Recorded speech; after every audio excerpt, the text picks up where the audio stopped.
All right, well, it's been 4 weeks, so we are back once again for another Fight Week podcast. Blake O'Rulian alongside, as always, Zach Partridge. And Zach, we got a fun one going down September 23rd in Farmington, Utah. I'm really excited about this card for a multitude of reasons, but one being it's about 5 minutes from where I live. That is going to be a really nice thing for you. It's kind of like the Clearfield show, right? Like very close to you. You don't have to drive 20, 30 minutes down Even south to get it. closer. This Yeah. one's the closest. Well, it's going to be a whole lot of fun. Some debuters, a pro fight to close off the night. We're going to start things off with Ramon Garcia and Steve Dopp. Two debuters had 135 pounds. What are you looking forward to, Zach? I think it's gonna be really action packed. Ramon's had some experience in kickboxing or a Muay Thai fight. Um, Steve has some, high school wrestling credentials from Idaho. Um, the camp that Steve comes from, like they're all scrappy. So, and Ramon's scrappy training at the pit. So, I think it'll kick off the night with a pretty good bang. Um, I'll throw it out there. Potentially Logan Taylor, right? Could be kicking off the night, but officially, as of right now, until an opponent signs on the dotted line or he gets moved to another card, um, Ramon and Steve will be a great way to kick off the night. Yeah, hopefully Logan Taylor, we can find someone for him, a fighter out of Agima looking to make his debut. Just unfortunately had some fights drop off and things like that. But definitely, as we're recording this in this time, trying to make that fight happen for sure. As for Steve Dopp, Ramon Garcia, I mean, something really exciting. Ramon Garcia, 4 Muay Thai fights under his belt already. As for Steve Dopp, been training for a handful of months, but one of those guys out of Mandrill Fitness and Combat up in Idaho with Jarrett Johnson, who we're going to talk about in just a little bit. Grayson Johnson going to be welcomed to her amateur MMA debut by Mally Rahimian. Mally back after that fight in March. Zach, this one's going to be fun. I'm excited about this one because whether people think so or not, I thought Mally surprised some people in her fight back in March. Um, she did, I heard some people say that wasn't Mina's best performance after it. I think you have to give Mally a little bit of credit there for winning a lot of the grappling exchanges and just trying to be tough and just hanging in there. I'm excited to see Mally. Grayson should be exciting. I've heard she's very tough, very game. Southpaw from Excite MMA, who I believe is undefeated this year under the Fierce Fighting Championship banner, 6-0.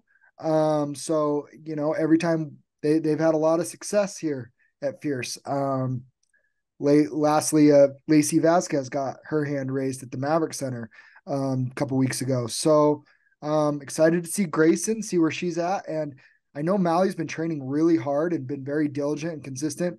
I follow her on social media, and it just seems like she's always posting and she's always in the gym. So I'm hoping to see a even better version of Mally.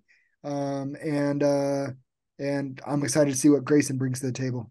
Yeah, certainly a big one for Mally, right? I mean, a 6-month turnaround, the quickest of her career. And on top of that, looking for her first win since her debut. On top of that, Grayson, again, first of 3 Excite MMA fighters on this card. A win for her would set a huge tone for the others that are going to be making the walk. All right, next up, we've got DJ Fafia facing off against Sean Barry. Both of these guys, very excited to get back in there. Sean Barry fought just in July, I believe. And then on top of that, DJ making his debut, but he's been waiting for this moment for a long time. Man, Sean's one of those guys that messaged me earlier this year, and we tried to get him on a card, just didn't work out. Took another option here locally and got on a card there. Man, for 45 years old, he looks incredible too. He's very in shape, has the build, has a hand pie business that he kind of does this to promote. And it's like, I'm always intrigued when these guys in their 40s, like, why are you fighting? Like, you're obviously not going to the UFC, right? Like, I don't think I'm spoiler alert on this. Like, they know they're not going to the UFC. So why are you doing it? And the reasons are just always fascinating for me. And Sean, I just think he's just getting the name out there for his business up in Brigham City. That's really interesting. And, we love DJ. He's a part of the Water and Wellness family. And he's always supported Fierce. And we are just so happy that he's going to be making his debut for us. And I'm excited I'm excited for him because I know how excited he is, and he's such a happy person and good energy person. So I think that is I think it's going to be a really fun fight because I think they're both going to bring a very intense, but you know, good sportsmanship and fun, the fun part of MMA. Another thing to bring up with Sean Barry, one, the second oldest fighter in the history of Fierce Fighting Championship to make the walk at 45 years of age. Had to go through every single fighter that's ever walked for this promotion and was able to find that stat. But on top of that, the weight class, right? We're at 185 pounds for this one. Sean was up, I believe, 10 pounds in his last fight. So I I think it mean was that 190. I think it was 190 was his last one. Okay. I let me, you know what? I can confirm that real quick. But yeah, I mean, it was, yeah, he weighed, oh, you're right. Nope, you're right. He weighed in at 194.5 last time. So going to be a very fun one at who am 100. I to question you? Oh, no. You're good. Who am I to question you? All right. 170 pounds, Jordan Jones, the second out of Excite. Oh, go ahead. I apologize. Real quick. Sorry with DJ. This is what I love about DJ too. And another one, I get so many amateurs that ask to make their debut at the Maverick Center. And sometimes it just doesn't work out. Sometimes it does. Gus Quintana and Paris Hawkins got to make their amateur debuts. Sometimes they get to, on the big stage. DJ was one of those that asked to, and it just didn't work out for him to be on that card. So he happily took a spot on a Challenger Series card. I promise the amateur fighters that are just happy to fight and just want to fight and get in there, their opportunities will come at the Maverick Center. Sometimes you might have to take a couple Challenger Series fights to get there, but those opportunities will come. And I'm just super grateful for DJ just being happy to be on a card. Yeah, I think of like Dietrich Jessup, right? Like had this barn burner of a fight with Brendan Myers. Then he gets the merited option to go and fight at the Maverick Center a couple of months later. So it's kind of a give and take, right? Like help us out on the Challenger Series, then you get that opportunity, which is always fun. So no, absolutely looking forward to that one. Okay, Jordan Jones, Jarrett Johnson on a 3-fight skid, looking to snap that overdue losing streak. As for Jordan Jones, another name out of Excite MMA, a new one that I think the entire gym is really looking forward to. Yeah, I don't know much about Jordan Jones, right?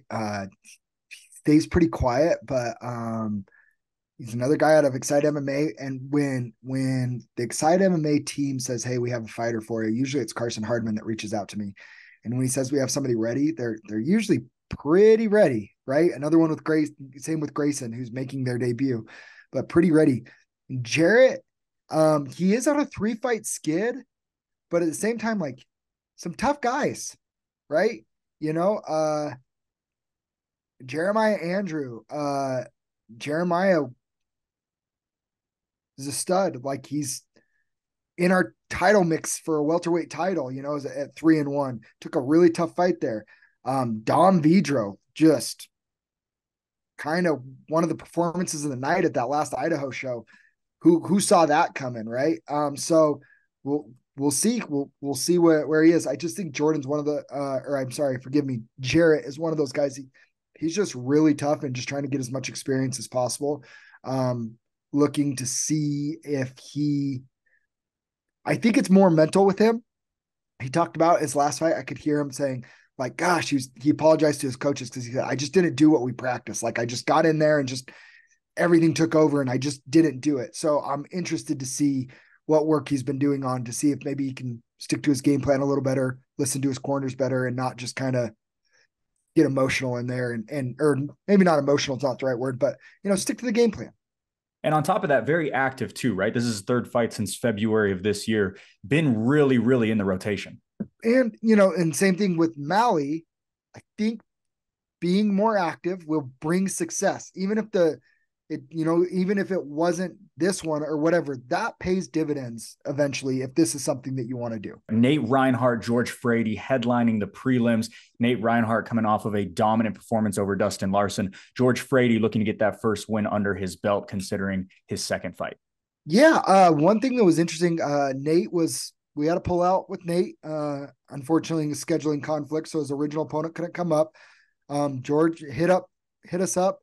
Had a rough debut fight. He actually fought one of my teammates on another show, and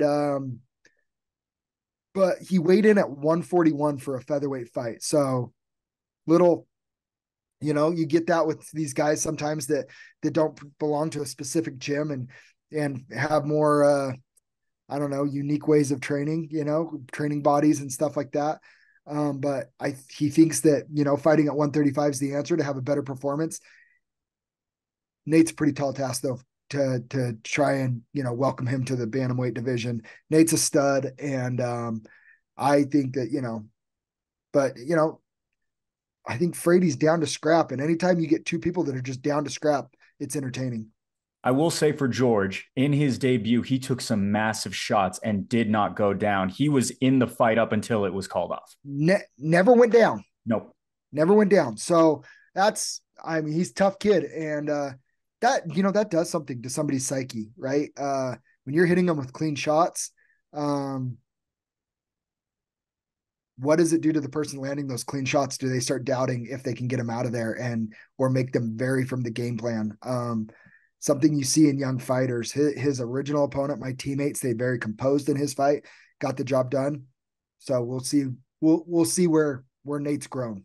Nate Reinhardt, we also saw vast improvements in that April showing as well. I mean, fantastic talent too. Well, we talked about when he was 0-1, he's probably the best 0-1 in the state. Yeah.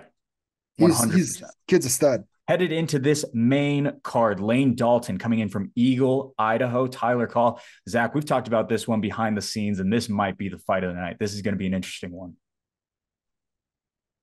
This main card, for me, for my dollar, is the most talent-filled Challenger Series main card we've ever had.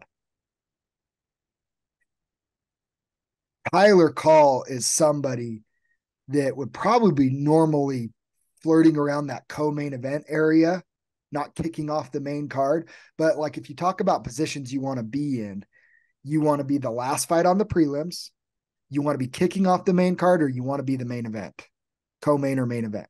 So, but putting this fight here with Tyler Call coming off of a big win, a very impressive win against somebody like Lane Dalton, who has a background in judo, a state championship wrestler in Idaho, and just got, in his debut fight, got what, like a 19-second knockout? 12 seconds.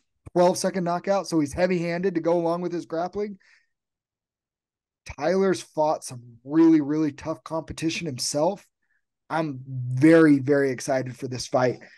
And somebody from Lane's background, he's going to be a tough kid. We know Tyler's tough as nails. Like, this could be just a dog fight. Absolutely could be. Lane Dalton, a 57-day turnaround as for Tyler Call, 2-0 against undefeated fighters headed into our main card. All right, this next one, we threw out a graphic just earlier this week. And personally, as someone who lives down in St. George, one I cannot wait for. Cross Hughes, Morgan College. College, after 3 years away, is finally making his way back. Hannah Silva, the former Fierce FC strawweight champion, will be in his corner, his girlfriend as well. And on top of that, Cross Hughes, who's just been on a tear, Zach. I mean, what I'm really excited for is Cross obviously coming off that huge, well, it wasn't a knockout. He finished with the anaconda, right? But the huge uppercut that was the beginning of the end in that fight. I was like, man, I wonder at what point he's looked so good in his two fights for Fierce if we were going to have a hard time matching him. And when Morgan asked to be on the card and I sent him Cross Hughes, it was an immediate, yeah, let's do it. And then I started digging into Morgan's background a little bit, talking to people that, have fought him, right? Talking to people who have been around him in a training room, and they're like, hey, listen, when this guy's right, he's a monster. He's fighting kind of the who's who at Tough Enough in Vegas. They're like, when he's right, he can beat anybody. He has the tools to be a problem for anybody. Well, Cross Hughes isn't just anybody. He's somebody that's shown some prolific striking. I am very, very interested to see Morgan and what he brings to the table at only 24 years old. He has 8 fights coming off a 3-year layoff, but he's still only 24 years old. He comes in, he beats Cross Hughes. That's a lot of momentum going his way. And then obviously we know Cross Hughes, I mean, a win over somebody like Morgan and the tear he's been on, he's about to make himself pretty undeniable from getting a title fight. Third fight in 4 months. And I was actually going to be asking the commentary a little bit about that. Does that lead him, if he wins, into a number one contender spot for Cross Hughes? Definitely. We have so many talented featherweights right now. We have so many, but I think Cross definitely is at the top of that list. Both fighters very emphatic, very exciting. Definitely one that you will want to be in your seats for. Headed into this next one, Dietrich, Jessup, Christian Cortez, number one contender fight for the amateur flyweights. Dietrich, we haven't seen him in a while, but he splashed onto the scene at the tail end of 2022, top of 2023. Christian Cortez, 4-0, 3 submissions in his last wins. Dietrich, he's been quiet, but he's been training. I know because I see him at my gym from time to time. Love the kid. I think this is an incredibly tough test for him. Christian is very experienced, is title holder in another promotion. Has offers. I know he had another offer for another promotion to fight for their belt. And he came and he wants to fight for our 125 belt that we announced will be it'll be in play in October. And the winner of Dietrich Jessup and Christian Cortez will fight the winner of Brendan Myers and Michael Eastwood in October for that 125 title. What was the decision making behind, this is more of an interview question more than anything, but what was the decision making like behind putting Michael Eastwood and Brendan Myers for the title, and then also making this number one contender fight and making it an exclusive thing? The winner of this is for sure going to be fighting whoever gets their hand raised in Heber. Well, one is when we were looking, I would like to have a title fight on every card. I try my best to. It didn't work out on this card. It didn't happen in May Challenger Series either. So when we do that, we try and load it with people that are kind of moving in positions to be title fight contenders, possibly. The Myers Eastwood fight was actually booked before this one. So that's why that one's the title fight. And with their performances in July, it just made sense. Like Eastwood and Myers both fought on our July Challenger Series, and I felt like their performances both earned them a title fight. And it just happened. The timing just worked out to be against each other. Dietrich, what he's done in his 2 fights have been nothing short of miraculous. I mean, I had people telling me for his debut fight that Brendan Myers was like going to mop him. And he not only gets out of a deep armbar and knee bar, he beat him. He subbed him. He beat him in his own game. And then, and so he's like, I want to fight for you. I think seeing somebody that he beat has moved their way into title contention and towards the belt made him be like, oh, I already beat him. So it's like, we had to give him somebody that made him title worthy. Dude, if you go beat a 4-0 kid, like you're title worthy, you know? So that's how kind of this all played out. We needed to find somebody for Dietrich that tested him enough to say, you get a win over that guy. And Christian, like he holds a belt at 125. Like he's never fought for Fierce before. We've talked in the past on the Idaho shows. He's from Idaho Falls. I think he would love to even contend for that belt on the next Idaho card in January, which would be a lot of fun. If one of them went up and defended in Christian's backyard. But yeah, there's a lot of moving parts to it, but it's fun. Number one flyweight in the entire state of Utah is Christian Cortez headed into this one. Dietrich Jessup, also an undefeated prospect. Looking forward to that one. Let's move over to the other number one contender fight. We've got Ben McNeil from the Pit SLC making his fierce debut. On the other side of that card, Jackson DeGray back after 11 months away. And man, this one is going to be interesting, Zach. Yeah, this is my fight of the night. I love how confident both of these guys are heading into this fight. I love that they're both dogs. I've seen them both fight. They both have high fight IQs. They're both talented and well-rounded everywhere. This is one of those fights that's like, hey, this is the new breed of MMA. These kids are these young men are very talented. They high fight IQ. They train at good gyms. They have good coaching. They have good training partners. They have good experience. It's like all the boxes are just check, check, check, check, check. And every once in a while we get them where they're fighting, they're on this trajectory and they're fighting each other. And when Ben reached out and through his coaches and asked to fight on one of our cards, I was like, I've got the dance partner. And Jackson literally will fight anybody. He thinks he can fight anybody, beat anybody, and I love his confidence and his self-belief. I this is my fight of the night. 78-day turnaround for Ben McNeil facing off against Jackson DeGray in the co-main event. But let's move into this main event, the lone pro fight on this card to headline it. Riley Pellegrino, Robin Weiss. Robin Weiss looking for that first win. Riley Pellegrino back. It'll be 364 days. It'll be 1 day removed from the year anniversary of when he knocked out Colton Canaston in the Maverick Center. He headlines card for us here in Farmington, Utah. Yeah, I mean, this was a really interesting main event, right? Riley Pellegrino was supposed to be headlining this card with Johan Rubio, Colin Kynaston's teammate, and they wanted that fight.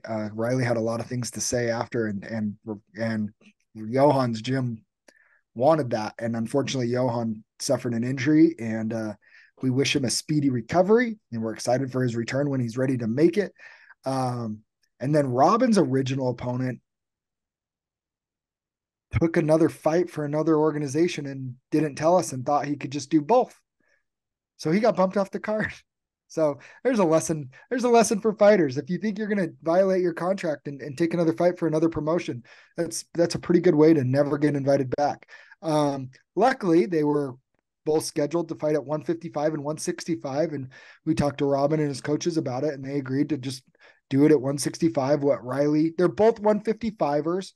Riley was willing to come up to 165, and then once he was on track to do 165, anybody that knows anything about weight cutting and the schedule and the preparation, it's a little unfair, halfway through the process to try and tell them, hey, now you got to cut an extra 10 pounds. It's not super realistic. So Robin was willing to come up, and stylistically, I think this fight is on the feet, and I think somebody's getting knocked out. I think it's going to be fun. There has been 2 instances in the last 12 years that either of these fighters have gone into a second round. So it's definitely going to be one to be excited for, and definitely one to make sure that you are there for, because it is going to be interesting. Zach, this card is fun top to bottom. The main card is absolutely unbelievable. You've done an incredible job on this one.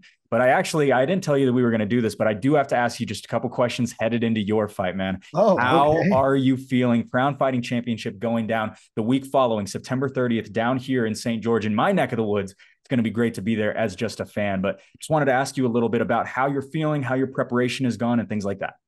I feel great. My weight's on track. I do a pretty extensive weight cut. I walk around heavier than I should for a welterweight, but I like food. But at the same time too, I in my opinion, and I know it's biased and whatever, but I think Cole Faust is one of, if not the best fighter in the state of Utah. And I train with him every day. And if I can deal with him and I'm comfortable there, like I feel like I'm comfortable with anybody, I'm confident. I love my coaches. I love my teammates. I have an incredible support system at home, my wife and my kids, my friends, and all that stuff just gives me confidence. So I feel fantastic. I'm healthy. I have been training 6 days a week for almost 2 years. This fight will be 3 years shy of 2 years since I've actually fought in the cage. And I'm very, very excited to show my growth in the cage, because if people watch the guy that fought 2 years ago in October of 2021, the version of me now would finish that guy in the first round. How much are you just itching to get back in there? It's been an itch that I haven't been able to scratch for over a year. Like, uh, I love this sport. Like, this is, I eat, breathe, sleep MMA, and it's not just fierce, and it's not just matchmaking, and it's not just promoting. It's sparring, it's kickboxing, it's jujitsu, it's learning, it's evolving, it's growing, it's being all I've ever done, especially with Fierce, is I just want to help MMA in Utah. I feel like we have so many incredible fighters and talented people here and coaches that should be recognized more. Um, but you know, I still consider myself a fighter. When that switch flips, you know, we'll get done with everything we need to with our card on September 23rd. And from a promotional standpoint, our October card's almost done. We'll drop that card and it's going to be freaking cool. And some promo stuff for November, which is awesome. Like, we always have so much going on, but man, for that week, that switch will be able to get flipped to where I'm just a competitor and a fighter again. And it's a moment that I've been waiting for what feels like an eternity. You won't get any phone calls or text messages from me about any production Oh, stuff you or any can, you questions. can. It's cool. I still work. One of the fighters from this card, it's like, sorry to bug you with this. I know you're getting ready for your own fight, just like travel logistics. I'm like, dude, it's fine. It's still my job. Like, I'm an amateur fighter. I still have to do my job. Like, where it's fine. But yeah, I get in a different headspace. I try and be as friendly as possible. You know, like, I know some fighters have to keep their wife and kids away from them. They just turn mean, stuff like that. I try really, really hard to, you know, I'm fine. Like, the way I cut weight, I'm not like starving myself. Like, that's the dumb way, old meathead way to do it. Don't do it, fighters. Don't starve yourself. I don't starve myself. Like, I'm good. But I do get hyper focused to where it's all I think about. It's all I'm dreaming about. So if I am spacey, I apologize, because especially heading into fight week, that's where my brain will be. I do want to ask you just one last quick question about this fight.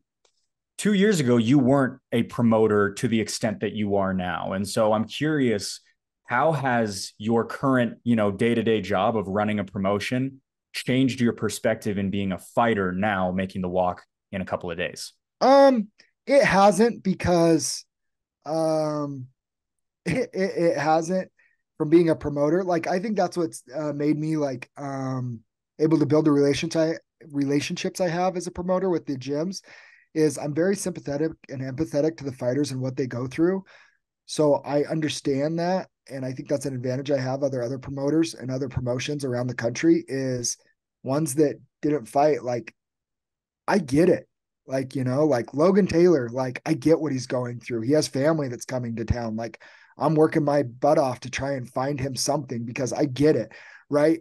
So, but flip side, I would say the only difference, like, I was just sitting there on August 26th, you know, we sit there and we're cage side, and it's just different cage side. My dad got to come down and sit next to me cage side for that night. And, you know, hearing the kicks and the punches that close and the thuds and things like that, and you go, I'm gonna do that, right? And like, very humanistic, like, you're just like, this is kind of crazy that we sign up to do this. But then there's that switch that flips in me, and the competitor that comes out to me, and the person that, like, in high school, I love to try, and I'd run through a brick wall in high school football, you know, if my coach told me to. And that switch flips on fight week. And I mean, I'll take a punch to give one. I don't care. Like, I love that. Last question from me. What can we expect? It's kind of the old school Damageplan Jason question. What can we expect from you on September 30th? And you can't say getting your hand raised. No, violence. I've added tools to my game that I think will really display the work that I put in. But I take the Justin Gaethje approach a little bit. Now, I'm in there to create a car crash. My bones are denser than your bones, and I can take more then you can. Like you can't give enough to stop me, but I can give enough to stop you. And I'm taking that mentality into this fight. I'll be in his face as long as it takes to get the ref to pull me off of him. Zach Partridge making the walk for Crown Fighting Championship September 30th. Any sponsors, anyone you want to give a shout out to, anyone to give thanks? Oh man, my sponsors. Yes. I mean, I have tons of sponsors and I always appreciate it. Yummy CBD, they're new to the crew. Super, super grateful to my friend Will with Yummy CBD, the Whole Enchilada podcast, and Marcus Green. Toff's Trots, my friend Brittany Henry, who I train, and she does boxing one-on-ones with me. She has a really cool business that they do like a mobile dog treadmill to walk your dogs for people that don't have time to. Jason Laporte and Performance Honda in Bountiful, Cody with FST Filtration, my uncle with Slater Transfer and Storage. He always comes up from Vegas, comes to my fights, so he's excited he doesn't have to drive as far. And of course, our friends at Built Bar. I have a Built Bar every single day as part of my weight cutting regimen. And then Water Wellness. Drink a gallon plus of their water every single day. Best water in the game. It's helped with my weight cut so much. It is the best water, Built Bar, the best protein bar I think I've ever had in my entire life as well. Zach, we cannot wait for it. The entire Fierce community is going to be backing you on September 30th. Thank you so much for the time. Appreciate it. Thank you.